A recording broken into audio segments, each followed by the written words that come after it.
একে বিরোধী দলনেতা শুভেন্দু অধিকারীর জেলা, আর তার উপর বিধানসভা কেন্দ্রটিও বিজেপির দখলে। পূর্ব মেদিনীপুরের সেই ময়নার একটি সমবায় ভোটে একটি আসনেও প্রার্থী দিতে পারল না প্রধান বিরোধী দল বিজেপি। প্রার্থী দিতে পারেনি বামেরাও। তার ফলে সমবায়ের সবকটি অর্থাৎ ৪২টি আসনেই বিনা প্রতিদ্বন্দ্বিতায় জিতে গেলেন শাসক দল তৃণমূল সমর্থিত প্রার্থীরা। পূর্ব দক্ষিণ ময়না জনসেবা সমবায় কৃষি উন্নয়ন সমিতির নির্বাচনে অংশ নেন পূর্ব দক্ষিণ ময়না, নোনাকুড়ি, শ্যামগঞ্জ, পূর্ব দোবান্দি ও পাটনা গ্রামের ভোটারেরা। মোট ভোটার সংখ্যা ১০২৩ জন। সমবায় সূত্রে খবর, সেখানে লেনদেনের পরিমাণ প্রায় ৭ কোটি টাকা। এহেন এ ক্যাটাগরির ভোটে মনোনয়ন জমা নেওয়া শুরু হয়েছিল শনিবার।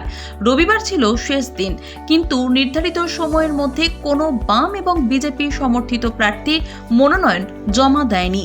২০১৮ সালেও এই সমবায়ে বিনা প্রতিদ্বন্দ্বিতায় জিতেছিল তৃণমূল।